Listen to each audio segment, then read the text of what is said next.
Hi there, Mark Jabin here, Medical Director for the Haywood County Health Department. Let's talk about this pandemic. Time once again for the weekly update. It's May. Can you believe it? The difference from a couple months ago.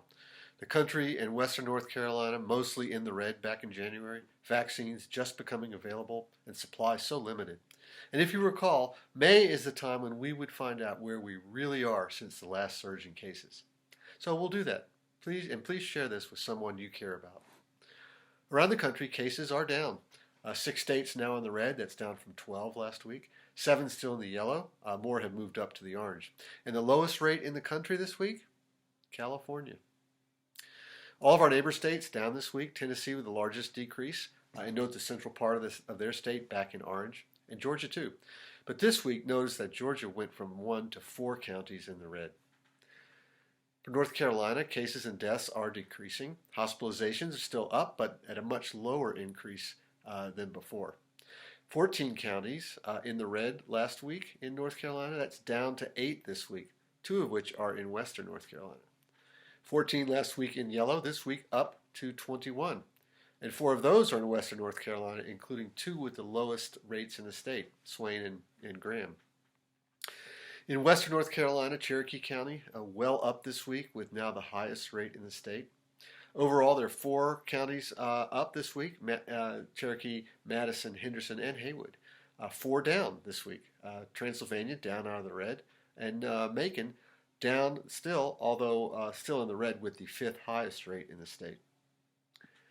As far as testing, North Carolina, again below the 5% important threshold. And note that all the western North Carolina counties reporting are now below 5%. And note especially Macon, now below 5% for the first time in quite a while to go with their decreasing cases. As of Friday, Haywood County has seen 4,303 positive cases in the pandemic. That's an increase of 70 over the last week, compared to an increase of 48 the previous week. And although we saw a day with only 1 new case this past week, we also saw daily increases of 12, 13, and 16 on other days. And that's a trend that, if it continues, would put us back in the red zone. With increased cases, despite a lower positivity rate in Haywood County, it suggests that there's not enough testing going on, and it could be even higher. Of the cases in the past week, 80% are between the ages of 18 and 65, and 2/3 of those between 20 and 50. We remain in the orange, and in the state alert system we are listed as moderate spread, but that designation does not include the increasing rate of cases that we saw this week. Deaths now at 98. There was 1 added from February as we just received official notification, but also 2 people died in April from COVID here, both around the age of 50. So what does all this tell us? Well, I, as well as others, thought the increase in cases that started in late March and would be impacted by Easter and spring break had come and were going. And that looks true for the state and some in western North Carolina. But for Haywood County, not so fast. In the entire pandemic, we have seen roughly 2 to 2.5 months between surges. And if that holds true, we may be headed to increasing cases through mid to late May.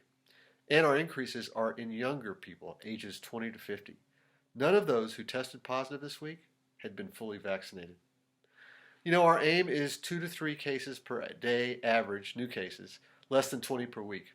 Right now we are at around 10 new cases per day average, and we're trending up. Making vaccine available has been a really successful endeavor.